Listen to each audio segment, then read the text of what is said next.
Bienvenidos a la segunda parte de la clase de radiación y ondas guiadas que tiene que ver precisamente con la aplicación de las fuentes secundarias de Huygens.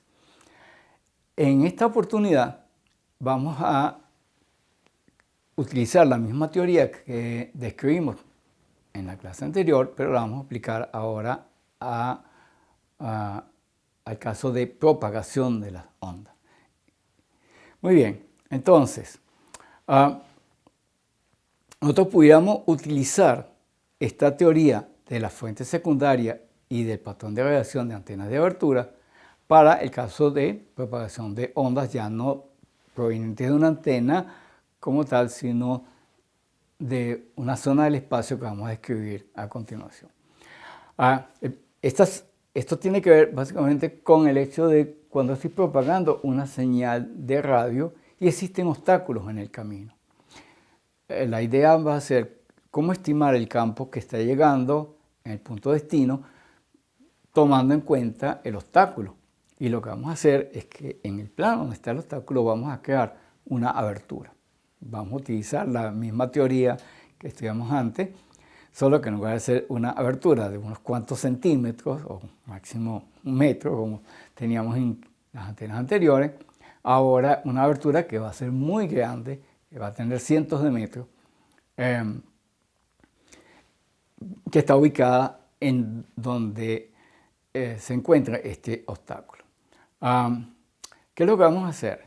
Bueno, en esa abertura tenemos fuentes secundarias, ¿no? La señal que me produjo una antena transmisora venía propagándose y con esta idea siempre voy a tener que una nueva fuente de onda se construye a partir de la fuente secundaria del fuente anterior. Cuando llega a la abertura, el problema estriba en que ahora el número de fuentes secundarias que yo tengo para construir una nueva fuente de onda es diferente. ¿Por qué? Porque el obstáculo no deja pasar algunas de esas componentes. Y entonces, cuando sumemos las contribuciones, el resultado pues, va a ser alterado con relación a la que tendríamos en condiciones, llamemos, de espacio libre. ¿Okay? En principio vamos a estar hablando un poquito de, olvidémonos por un momento del problema del obstáculo mismo y consideremos la propagación de las ondas utilizando precisamente la teoría de fuentes secundarias de Huygens. Y vamos a hacer lo siguiente, vamos a hallar la propagación entre esta antena y esta antena, o sea, antena transmisora y antena receptora, y vamos a ver todas las contribuciones de esta fuente. En principio, pues tenemos que sumar todas estas contribuciones. Eso pudiéramos hacerlo en un plano, como hicimos aquí, o pudiéramos ver su efecto integrado en el espacio. Eso va a producir una distribución en el espacio de los campos hasta llegar a la antena receptora. Podemos considerar esas regiones del espacio como constituidas por una propagación en línea recta, ¿okay?, que llega hasta un cierto punto del espacio donde se reirradia. Recuerden que no es reflexión, sino que es una reirradiación por causa de las fuentes secundarias de Huygens. Bien, entonces tengo una señal que sale de la antena transmisora, llega hasta un punto de la fuente secundaria y llega hasta el final. Cuando yo voy a sumar todas las contribuciones, recuerden que tengo que sumar en amplitud y fase. Así que es conveniente tratar de identificar algunos puntos comunes a la hora de hacer esta suma. Y uno de los criterios que vamos a tener acá es los puntos de igual fase. Cómo yo tomo en cuenta los puntos de igual fase. Bueno, si vemos, la figura matemática nos permitiría hacer un trayecto desde un punto hasta otro y luego llegar hasta otro y luego mantener esa suma constante, es lo que denominamos una elipse. ¿Okay? Esa elipse, y si lo vemos en el espacio y hago girar la elipse, obtengo lo que llamamos un elipsoide de revolución. Bueno, ese elipsoide de revolución fue desarrollado básicamente en el área de la óptica y la persona, obviamente, que siempre asociamos con este tipo de cosas fue con Fresnel. ¿Okay? Por eso estos elipsoides se denomina elipsoide de Fresnel. En pantalla tienen ustedes precisamente esta imagen que yo estoy tratando de mostrar. Tenemos aquí nuestra antena transmisora, nuestra antena receptora, y esos elipsoides que están allí tienen la propiedad de que una señal emitida desde la antena transmisora, llegando hasta la fuente secundaria y luego hasta la antena receptora, si yo me muevo a lo largo de cualquiera de estos elipsoides, el desfasaje será el mismo, porque el camino recorrido será el mismo. En este caso, obviamente, y si recordamos un poquito de geometría, pues los puntos en los cuales se cumpliría esa condición de que el punto de partida y el punto de final den origen a esa figura geométrica son los focos de esas elipses. ¿Okay? Así que estamos colocando las antenas en los focos de esas elipsoides. Muy bien. Entonces, al hacerlo de esa manera, va a ser mucho más fácil tomar en cuenta en nuestra integración. Si mantenemos la fase constante, lo que tenemos que hacer es sumar las amplitudes. Bien. Entonces, el detalle importante, si lo mantenemos en nuestra mente, la imagen que yo acabo de mostrar ahorita, cuando yo voy a hacer la suma, si yo tengo todos los elipsoides disponibles, probablemente el resultado sería equivalente, y vamos a demostrar luego que matemáticamente sí lo es, sería equivalente al de una propagación en espacio libre. Es decir, el campo recibido sería el mismo que si yo asumo simplemente una única onda esférica partiendo desde la antena transmisora hasta la receptora. Tengo una única onda esférica y si lo hago a través de la teoría de la fuente secundaria de Huygens, el resultado debe ser el mismo. Pero eso siempre y cuando tenga todos los elementos de la suma. ¿Qué es lo que va a suceder con el obstáculo? El obstáculo lo que va a hacer es que va a eliminar algunas de las componentes, algunas de esas fuentes secundarias, y cuando yo sume, el resultado va a diferir del que obtendríamos en condiciones de espacio libre. ¿Okay? Eso lo voy a tener para el caso de una fase determinada, pero igualmente si yo tengo que sumar las contribuciones ahora para todos los elementos de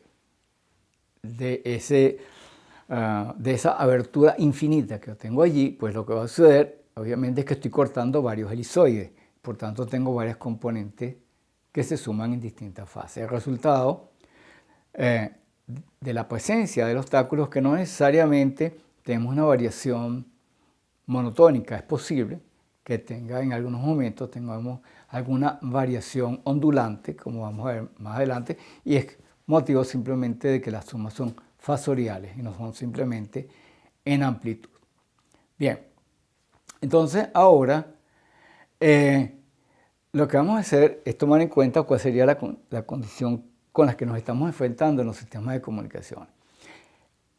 En condiciones normales, los sistemas de comunicaciones, las distancias son relativamente grandes. Es decir, las distancias entre los puntos de ese dibujo que yo he puesto ahí, la distancia total es relativamente grande. Así que podemos considerar también que las distancias hasta los puntos del frente de la onda que yo estoy utilizando para colocar las fuentes secundarias también son cantidades grandes horizontalmente. Y vamos a ver que no es necesario considerar una cantidad muy grande de elementos de esta fuente de onda por una razón, y es que las antenas que nosotros utilizamos son antenas directivas. Por tanto, lo que va a ocurrir es que cada uno de los puntos de ese frente de la onda probablemente está iluminado con una amplitud distinta a causa del patrón de radiación de la antena transmisora.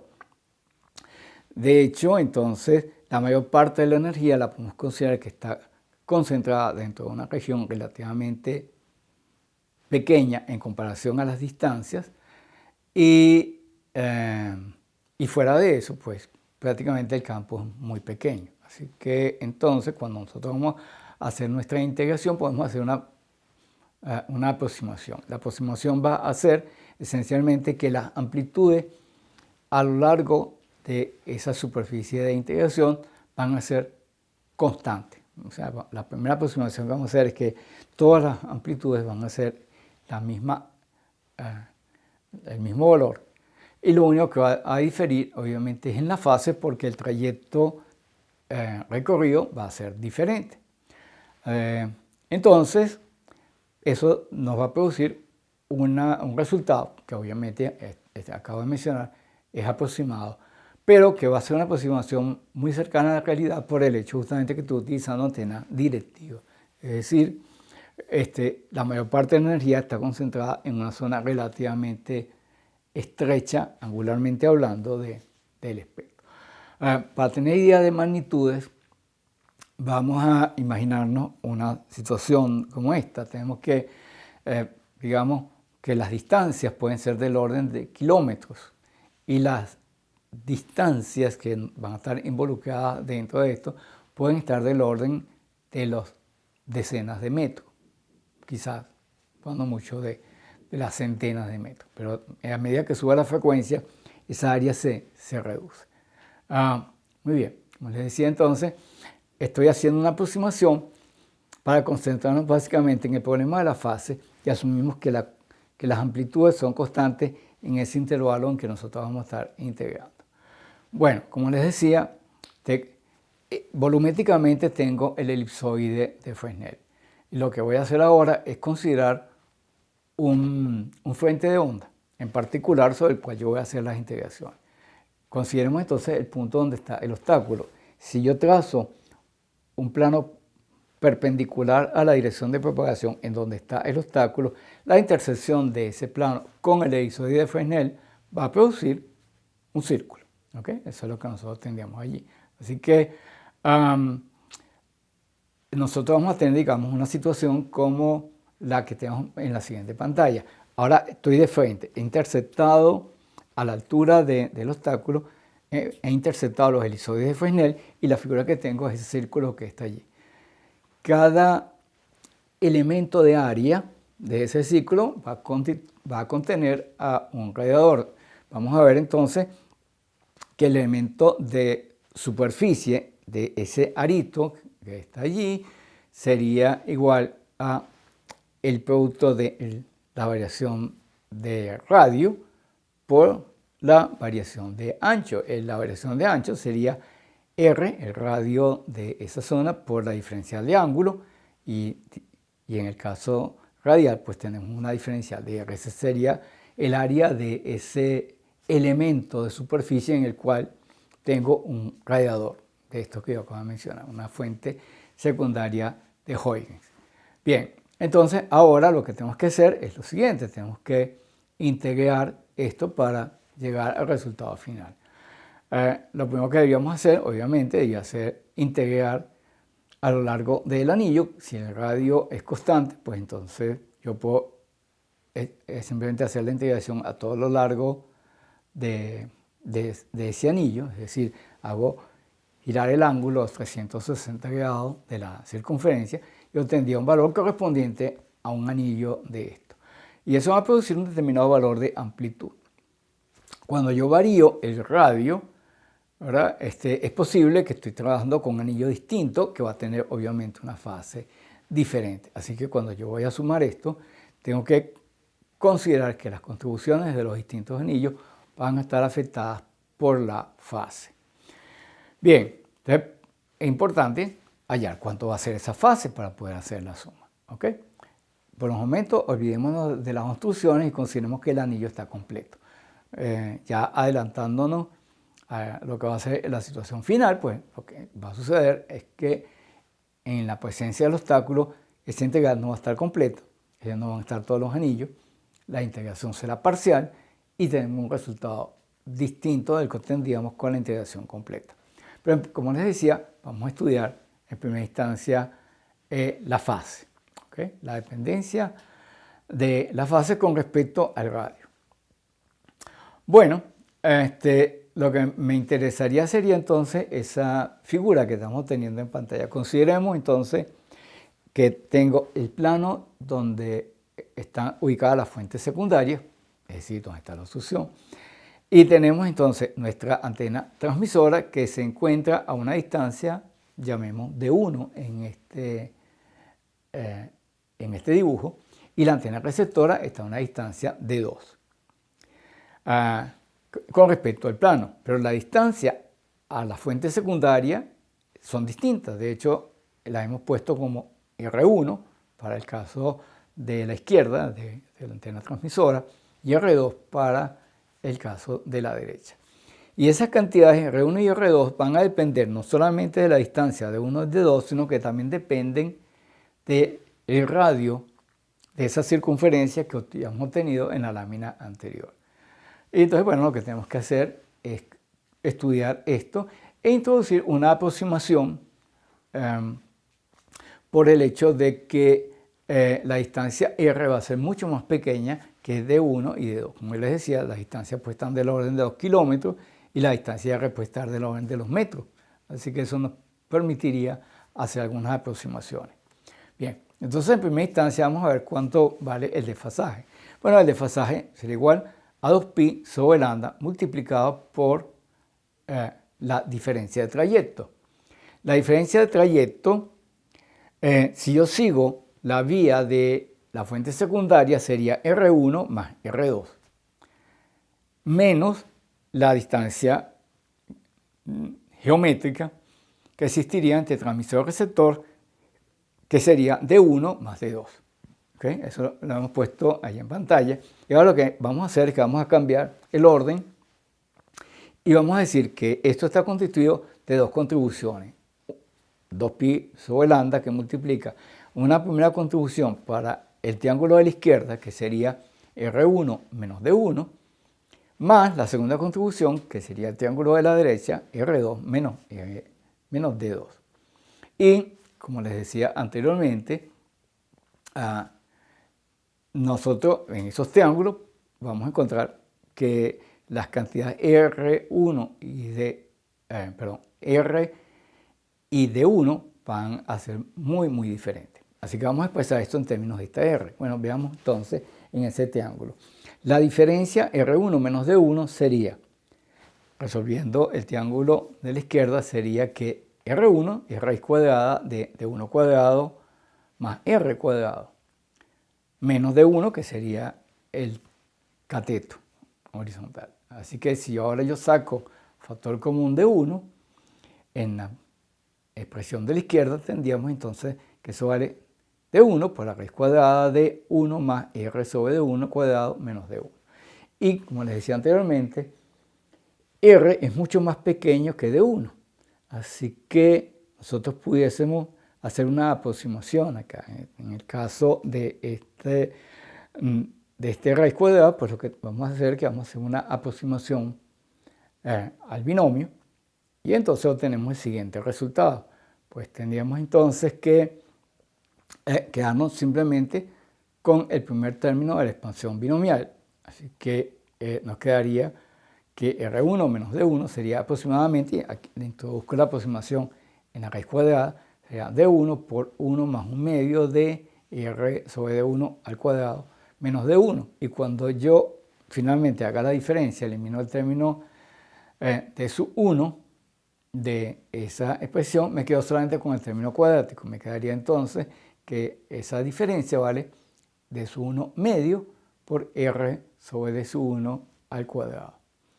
Y eso es lo que yo estaba buscando. Yo tengo ya la dependencia de esa diferencia de trayecto, la tengo en función del radio, de la posición de la fuente secundaria con respecto al trayecto geométrico. Ya tengo la contribución, sumo la del segundo término, así que finalmente el desfasaje total desde el transmisor hasta el receptor va a ser igual a pi sobre lambda por R al cuadrado, que multiplica a D1 más D2 sobre el producto de 1 por D2. Bien, así que para los anillos, esto que yo estaba mencionando anteriormente, para cada anillo yo voy a tener una variación del ángulo que, por cierto, varía en forma cuadrática con la distancia. perdón, con la posición del elemento de Huygens, con el radio. Bien, como les decía, cuando yo voy a sumar, en algunas ocasiones las sumas estarán en fase y en otras estarán en contrafase. Así que el resultado de esto no es una variación monotónica con el radio, sino que va a presentar oscilaciones. De hecho, entonces, para integrar, lo que vamos a hacer es que vamos a dividir nuestro intervalo de integración en función del radio. Veremos que es mucho más conveniente para los efectos de estos efectos del ángulo. Vamos a dividir esto en una serie de zonas, dependiendo de la distancia, en las cuales sean una fracción de la circunferencia. Normalmente lo vamos a dividir en 4 partes, así que vamos a considerar regiones en las cuales la diferencia de ángulo vaya de 0 a pi medio, luego una segunda región donde el ángulo vaya de pi medio a pi, 3 pi medio, 2 pi, etcétera, etcétera. ¿Okay? Cada una de esas regiones va a presentar un comportamiento distinto. Evidentemente, entonces, al principio nosotros encontraríamos entre 0 y pi medio que la suma produciría un resultado, vamos a decir, mayor. Es aditivo en ese sentido, entonces el resultado es más grande, pero cuando estoy entre pi medio y pi, más bien el resultado es más pequeño. Así que vamos a encontrar que el resultado va a presentar ondulaciones de esta forma, por causa justamente de estas regiones que están acá. Esas regiones le vamos a dar nombre y precisamente volvemos con nuestro amigo Fresnel. Así que entonces le vamos a dar a estas regiones, le vamos a dar el nombre de zonas de Fresnel. Y las vamos a numerar en forma discreta, 1, 2, 3, 4, de acuerdo a qué fracción a qué cuadrante de la circunferencia nos estamos refiriendo, o sea, primer cuadrante, segundo cuadrante, tercero, etc. Ese número n nos indica entonces el número de la zona de Fresnel para ver si la contribución, en algunos casos, es hacia arriba o si es hacia abajo. La expresión matemática que nos daría el radio correspondiente a ese desfasaje, pues sería la que ustedes ven en pantalla. F sub n es el radio de la enésima zona de Fresnel, que sería igual a raíz cuadrada de n por lambda medio por d1 d2 sobre d1 más d2. Y en particular, para la primera zona de Fresnel, o sea, haciendo n igual a 1, resultado raíz de lambda medio de 1 por d2 sobre d1 más d2. Es importante notar que es precisamente en esa primera zona de Fresnel donde vamos a tener la mayor cantidad de energía, la mayor contribución va a estar en esa primera zona de Fresnel. Y a medida que consideramos zonas adicionales, vamos a tener que la contribución será cada vez más pequeña. Que lo que va a ocurrir es que estas ondulaciones a que yo hice referencia anteriormente se van a ir atenuando a medida que consideramos números cada vez más grandes de zonas de Fresnel. Bueno, es obvio de esa expresión que el valor máximo de la zona de Fresnel va a ocurrir cuando D1 sea igual a D2, es decir, cuando estoy en el medio de la distancia entre transmisor y receptor. Ahí es cuando el valor de la zona de Fresnel va a ser máximo. En el dibujo, pues podemos observar eso. Nosotros tenemos ahí las cantidades de D1, D2, R1 y R2 que hemos mencionado en los triángulos anteriores y están dibujados las zonas de Fresnel. Como les decía, el valor de esa zona de Fresnel va a ser máximo en el medio. Si tenemos un obstáculo justo en el medio del trayecto, pues allí los radios de la zona de Fresnel van a ser los más grandes posibles. Y a medida que yo me voy acercando hacia el transmisor o el receptor, el radio de la zona de Fresnel se hace más pequeño. Bueno, para tener una idea de magnitudes, hemos colocado una pequeña tabla de esto para tener idea del tamaño de estas zonas de Fresnel dependiendo de algunos factores. En particular, pues obviamente lo estoy haciendo depender de la frecuencia.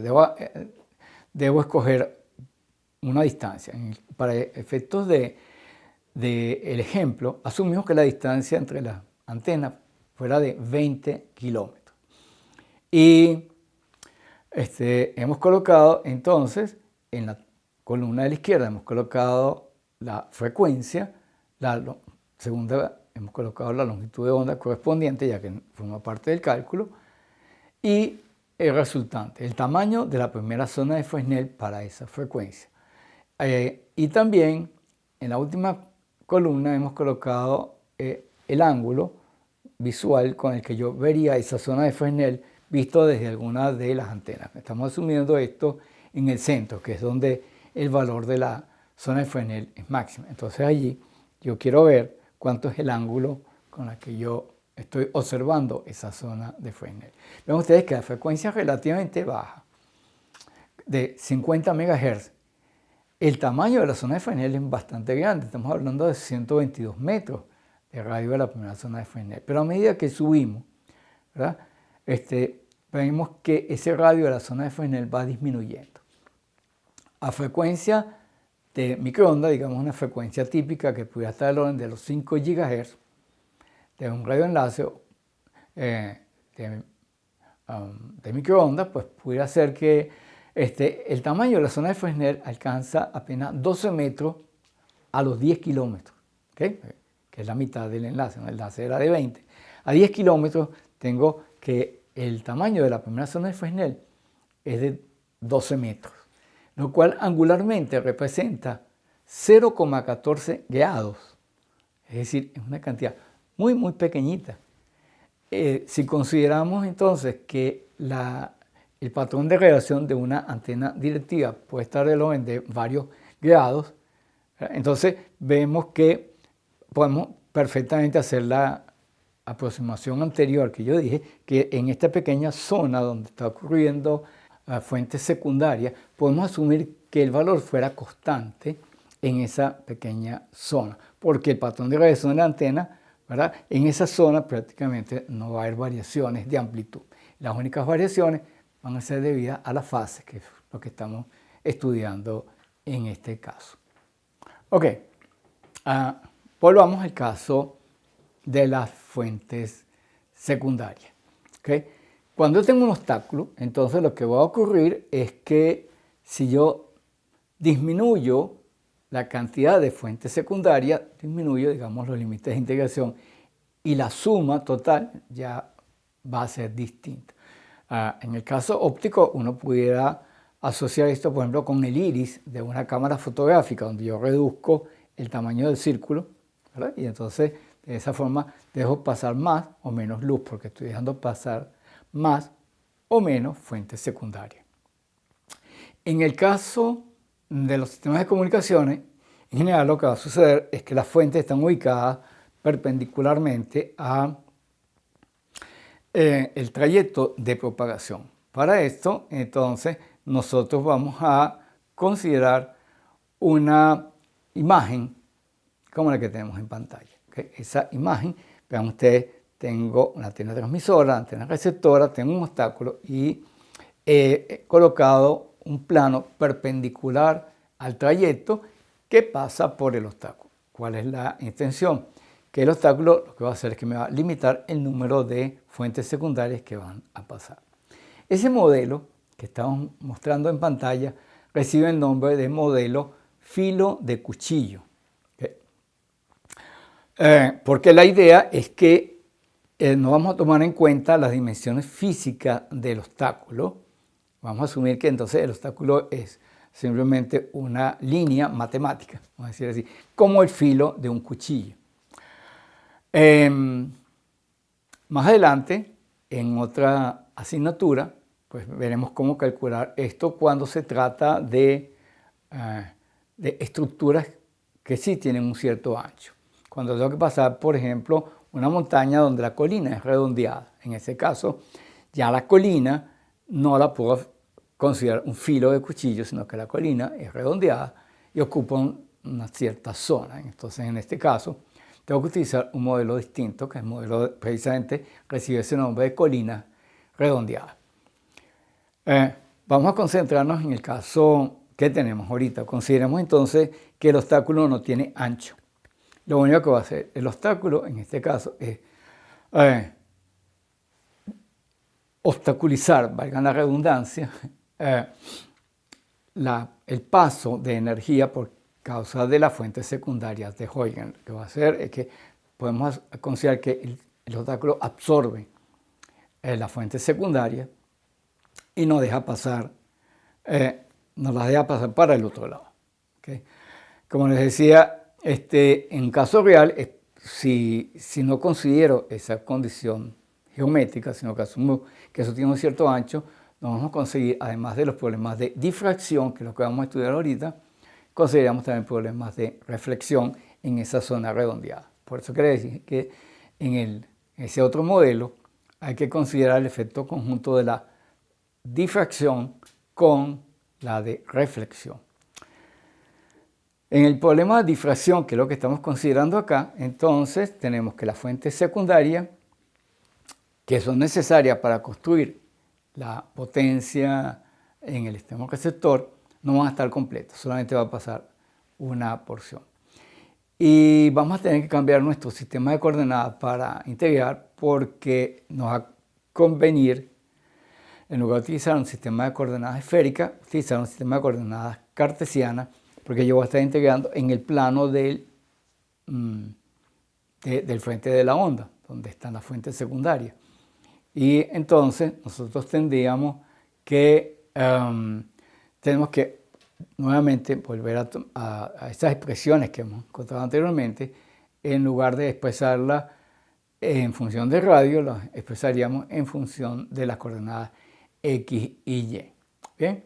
Entonces, la idea básica es que este problema es un problema de radiación desde abertura, así que igualmente, entonces, con el ejemplo anterior, el ejemplo de la primera parte de esta clase, para el caso de las antenas, donde teníamos una variación en X y Y que eso nos producía un patrón de radiación, bueno, podemos utilizar más o menos las mismas ideas acá. Igualmente, entonces, vamos a estar integrando en X y Y en el plano de la abertura, que en este caso está definido por la posición en el espacio donde se encuentra el obstáculo. Muy bien, entonces ahora vamos a considerar muy brevemente las bases de este procedimiento para hallar el campo, para tratar de irnos directamente hacia los resultados. Todos los pasos matemáticos obviamente los tienen ustedes en el libro. Aquí solamente vamos a mostrar algunos elementos relevantes. ¿Okay? Entonces, como decíamos, nuestro punto de partida es la ecuación que habíamos obtenido anteriormente, solo que ahora modificada a la geometría que tenemos en la estructura. Nuestro origen de coordenadas va a estar en el punto O del diagrama, que es justamente la línea geométrica que une transmisor y receptor. Ese va a ser el origen de coordenadas, es decir, que las distancias se van a medir de ahí para arriba. Y como ustedes pueden ver en el dibujo, la distancia hasta el obstáculo aparece ahí con la letra H. ¿Okay? Eso es lo que vamos a denominar el despeje. Y el despeje, por cierto, va a ser positivo hacia abajo. Va a ser negativo hacia arriba. Es decir, que si el obstáculo supera a esa línea geométrica, el despeje va a ser negativo. En este caso, pues estamos midiendo hacia abajo el despeje. Igualmente, pues consideramos entonces que en ese plano esas fuentes secundarias fueron generadas por esa antena que se encuentra a una distancia bastante lejana. En este caso, tenemos todas las fuentes secundarias y lo que tenemos que hacer es integrar. Integramos en la dirección X y la dirección Y. Vamos a suponer entonces que ese obstáculo fuera infinitamente grande en la dirección de las X y que en la dirección de las Y, pues obviamente va a venir determinado por ese despeje que hemos hecho en este diagrama.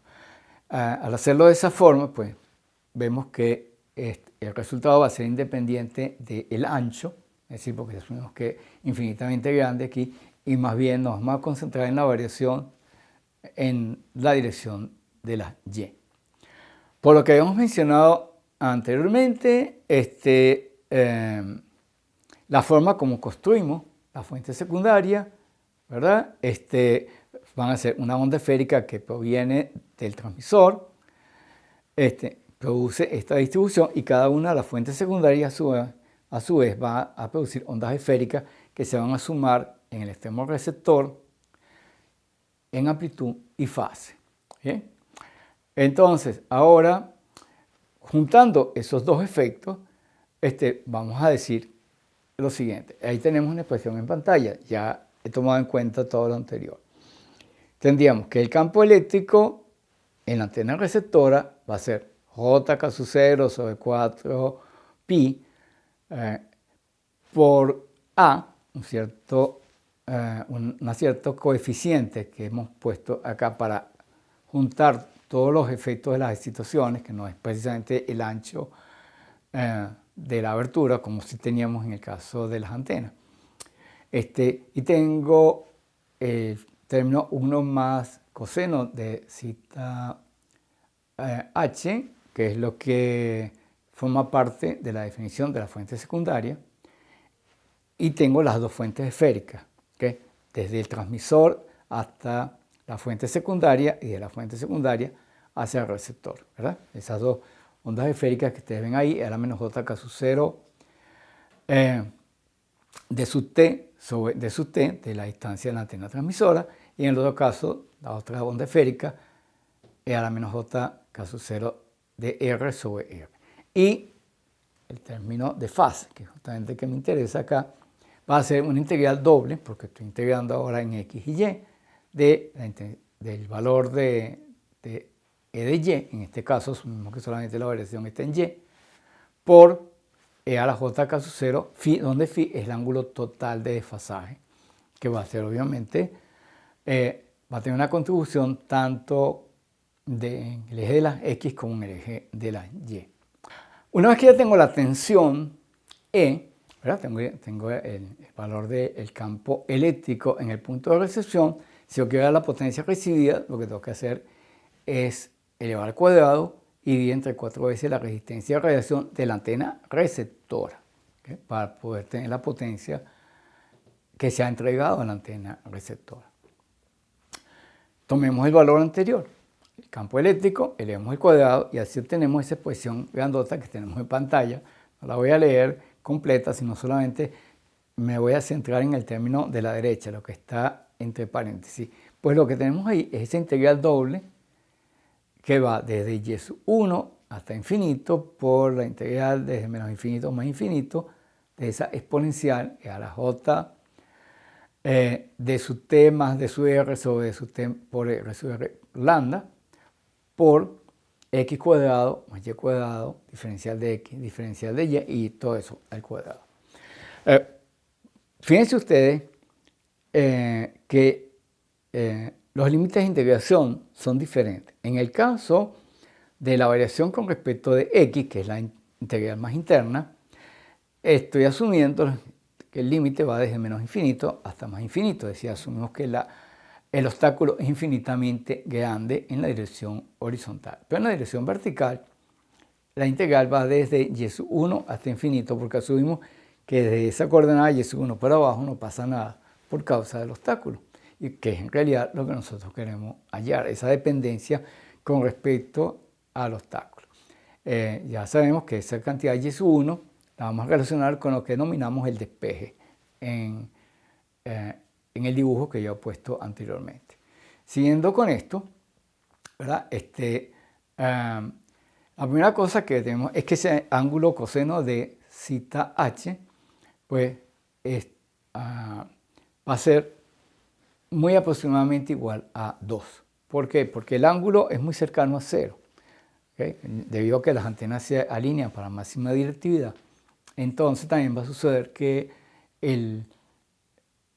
las fuentes secundarias también están emitiendo en esa dirección preferente, aunque sabemos que pueden irradiar en cualquier dirección, ¿verdad? Solamente mi punto de interés es el que está ubicado en el extremo del lóbulo principal de la antena transmisora. Entonces, debido a eso, solamente me va a interesar esa contribución, por tanto el término 1 más coseno zeta lo podemos aproximar a 2. La otra cosa es que debido a ese exponencial que ustedes acaban de ver allí, las integraciones respecto de x y de y se pueden realizar separadamente porque no hay derivadas cruzadas. Así que entonces podemos hacer una integración respecto de x y otra respecto de y. Y al final, pues obviamente, multiplicar los dos resultados. ¿Okay? Entonces, el detalle importante es que ahora me quedan unas integrales allí. Fíjense que la forma de la integral, tanto para x como para y, son iguales. ¿Okay? De hecho, ahí están expresadas en forma compleja. Nosotros las pudiéramos expresar, esas exponenciales complejas, como funciones trigonométricas. Y esas funciones ya fueron desarrolladas por Fresnel en el siglo XIX. Así que entonces vamos a encontrar que estas integrales que están aquí se denominan integrales de Fresnel, que son estas funciones, estas integrales de funciones trigonométricas, y están relacionadas con la denominada función de error, tanto la función RF y RFC, la función de error y la función de error complementaria que ustedes deben haber visto anteriormente cuando estudiaron, por ejemplo, probabilidades. Muy bien, entonces, metiendo esto dentro de las expresiones anteriores, tendríamos que separamos esa integral completa que está en XY en dos integrales, que es la que ustedes tienen allí, una exclusivamente en función de x y otra exclusivamente en función de y.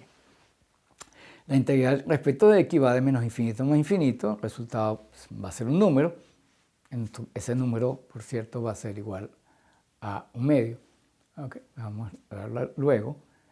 Y la integral del lado derecho queda en función de y sub 1. Pero antes de entrar al resultado del lado izquierdo, simplemente vamos a ver las funciones que se generan acá. Veamos entonces lo siguiente. La primera integral vale 2, no un medio. ¿Okay? La potencia recibida, cuando nosotros consideramos la misma integración desde y sub 1, que es el despeje h, ¿okay? O sea, y sub 1 vale menos h, y y sub 2 es igual a infinito, pues entonces vale lo siguiente. Cuando separamos la exponencial en términos de seno y coseno, obtenemos que la potencia recibida va a ser un medio de la potencia transmitida por la directividad de la antena transmisora, por la directividad de la antena receptora, por lambda sobre 4pi de elevado al cuadrado, ¿okay? Eso es consecuencia de la función de onda esférica, ¿okay? Por unos términos que aparecen allí como c de infinito menos c de menos h al cuadrado y s de infinito menos s de menos h al cuadrado. ¿Okay? ¿Por qué razón tenemos que considerar esto? Bueno, estas funciones c y h y s son precisamente las funciones coseno integral y seno integral de que yo hablé anteriormente. Es decir, cuando yo separo esa exponencial en senos y cosenos, obtengo esta expresión. Y la vemos aquí en esta lámina. Ahí está la definición de la función. La función c es simplemente la integral en la c de omega. Va a ser la integral entre 0 y el parámetro omega, que estamos poniendo acá, del coseno de pi por la variable integración, por ejemplo, u al cuadrado dividido por 2 diferencial de u. Esa función, por cierto, tiene simetría impar. ¿Okay? Así que c de menos omega es menos c de omega. Para el caso del seno, tendríamos que la función seno integral de omega sería integral de 0 hasta omega por el seno de pi por u cuadrado sobre 2 diferencial de u. Y vemos que también esta función presenta simetría impar. Y lo vemos del lado derecho. En la imagen está mostrada precisamente las dos funciones, coseno integral y seno integral. La cantidad que aparece en las integrales que denominamos h', está relacionado con el despeje. No es directamente el despeje, es el despeje normalizado. Cantidad h' vale h por la raíz de 2 d sobre d sub r d sub t. Y eso es raíz de 2 veces el valor del despeje con relación al radio de la primera zona de Fresnel. ¿Okay? O sea, en las expresiones anteriores yo puse h, en realidad h', porque es el valor normalizado. Bueno, lo que tenemos que hacer ahora es sustituir esto y ver qué es lo que pasa cuando nosotros variamos el despeje. Okay. Las funciones que yo acabo de escribir, las funciones coseno integral y seno integral, se pueden representar conjuntamente en un diagrama, que que ustedes tienen ahí se llama espirales de Cornu, que son simplemente una representación. En el eje horizontal hemos puesto la función coseno integral y en el vertical la función seno integral. ¿Por qué utilizo las espirales de Cornu? El parámetro con el que nos movemos a lo largo de la curva es precisamente el argumento omega, de que yo he mencionado anteriormente. Si yo sustituyo esto dentro de la expresión de la potencia, que lo tengo abajo, veré que la potencia recibida va a ser un medio de la potencia transmitida por las directividades de la antena transmisora y receptora por lambda sobre 4pi al cuadrado. Y ahora veamos el término que está entre paréntesis. C de infinito menos C de menos h' al cuadrado menos S de infinito menos S de menos h' al cuadrado. Así que, si lo vemos en el dibujo, eso correspondería a una distancia geométrica, eso que está ahí es una suma pitagórica, ¿verdad? Entre dos puntos que tenemos ahí. El valor de C infinito, si vemos en el dibujo, en la gráfica, corresponde a la coordenada 0,5, 0,5. ¿Okay? Y el valor de menos h, obviamente, tendríamos que ubicarlo a lo largo de esa curva. Vamos integrando. Entonces, si yo trazo una línea desde el punto 0,5, 0,5 hasta un punto cualquiera de ese dibujo que está allí, eso me daría el cuadrado, o sea, el cuadrado de esa distancia me daría el término que está entre paréntesis. Entonces, nosotros podemos ver que a medida que cambia el desfasaje, cambia el tamaño de ese parámetro que está allí, esa distancia. Y justamente es lo que estamos interesados en hallar.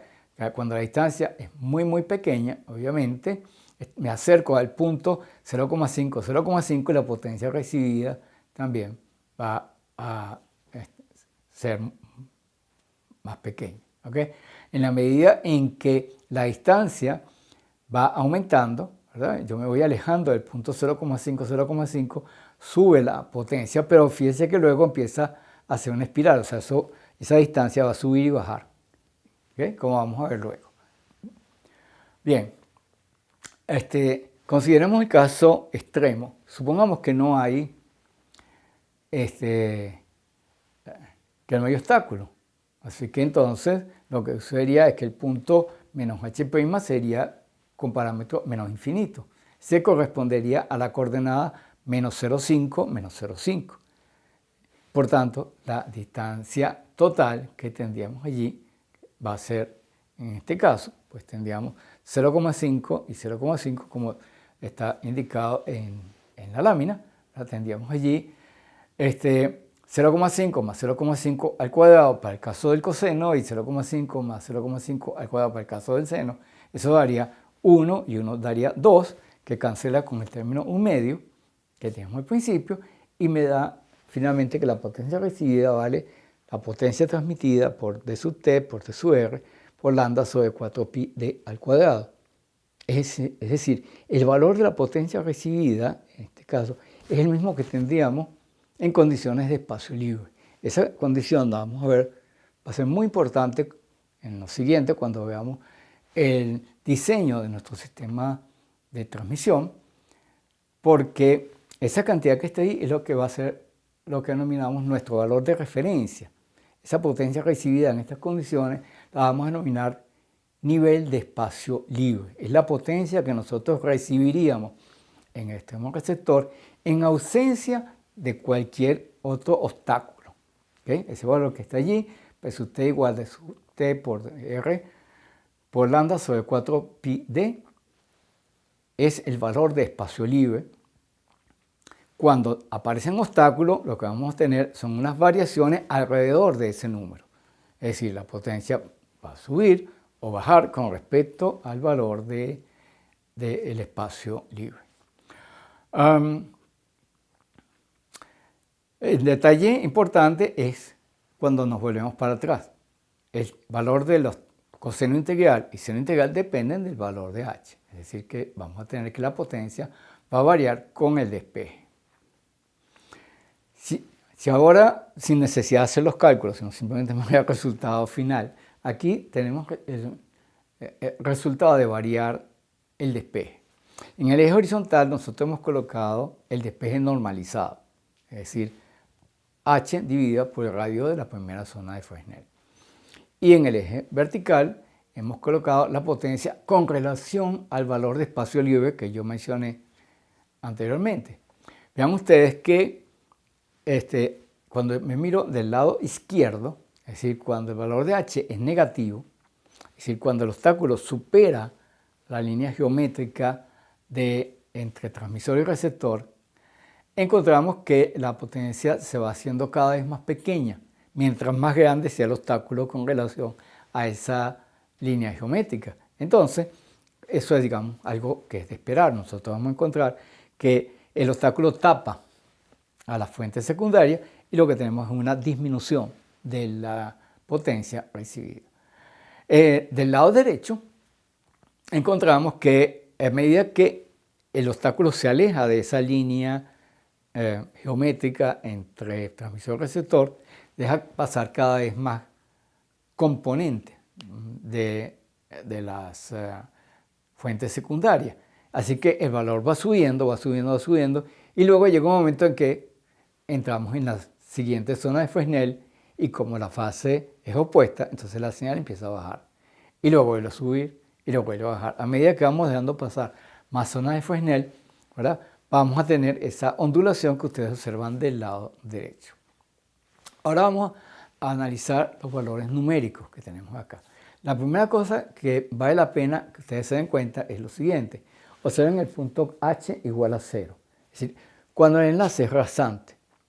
Cuando el enlace es rasante, vemos que el valor de la potencia con relación a la potencia de espacio libre es 0,25, es decir, la cuarta parte. Es un poquito distinto de lo que nosotros podíamos esperar. La intuición nos diría que debería pasar es la mitad de la potencia, pero en realidad pasa es la cuarta parte. Y es precisamente por el problema de la forma como se suman las contribuciones, es decir, por el asunto de la fase. Entonces, el nivel de potencia, cuando el enlace es rasante, es la cuarta parte del valor de espacio libre. Por otra parte, observen ustedes que a medida que dejamos pasar más zonas de Fourier, esto va subiendo, e inclusive llega a superar el valor de espacio libre. Y por ahí alrededor de un despeje de alrededor de 1.2, 1.3 de radio de la primera zona de Fresnel, alcanzamos un valor máximo precisamente, como dice la gráfica, alrededor de 1.3 veces con relación al valor de espacio libre. Es decir, que tenemos más potencia en estas condiciones de las que recibiría en condiciones de espacio libre. A primera vista parecía que fuera algo extraño. ¿Cómo es que yo estoy recibiendo más potencia de la que recibiría, de la que me está mandando el transmisor?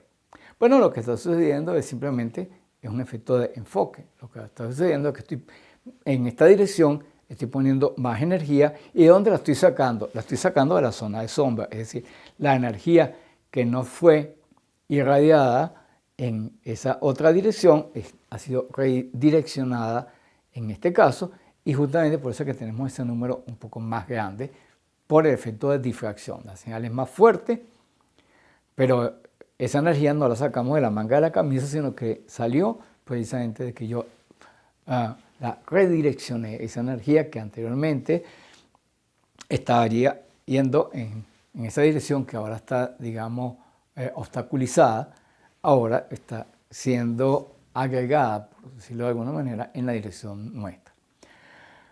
Por último, quiero que también se den cuenta en esa gráfica de que el valor de espacio libre se consigue aproximadamente con un valor de despeje de 60%.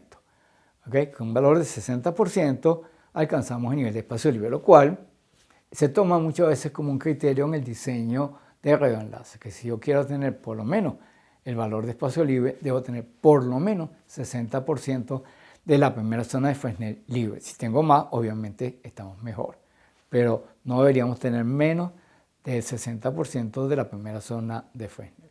Muchas veces, en lugar de expresar las relaciones anteriores en forma lineal, preferimos hacerla en forma logarítmica. Así que la misma figura que yo acabo de mostrar en la lámina anterior, la tengo representada aquí en forma logarítmica. Y nuevamente las conclusiones son las mismas anteriores. ¿Okay? El valor 0, porque estamos ahora en logaritmos, es el nivel de espacio libre. Y ustedes observan pues, que a medida que yo dejo pasar más zonas de Fresnel, voy a aproximarme al valor de espacio libre, pero en forma ondulante.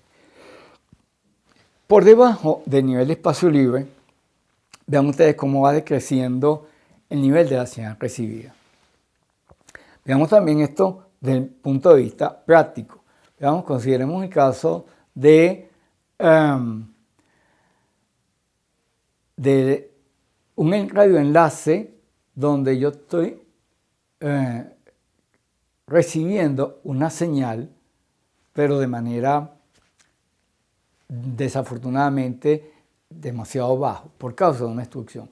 Veamos, por ejemplo, el caso que tenemos allí. Imaginémonos que esto fuera una estación de televisión que está ubicada en la montaña y está irradiando hacia unos suscriptores que están aquí. Los que están en el primer valle no tienen ningún problema, reciben la señal sin obstáculo.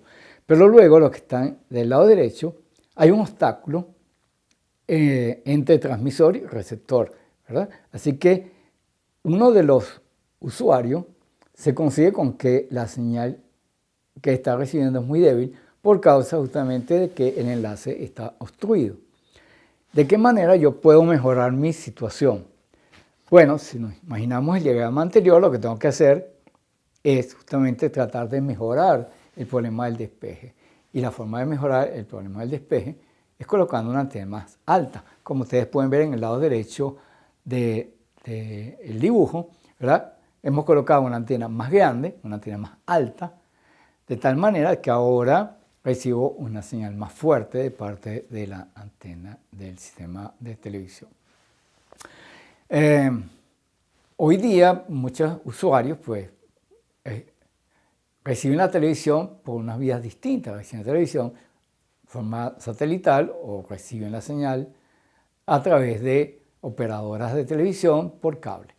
Sin embargo, antes de que existieran esas alternativas, la forma como la gente recibía la televisión era obviamente con sistemas como el que ustedes ven en pantalla. Es decir, tenía la estación televisora, emanaba su señal y los usuarios que estaban del otro lado de la montaña se encontraban con el problema que la señal recibía era muy pequeña.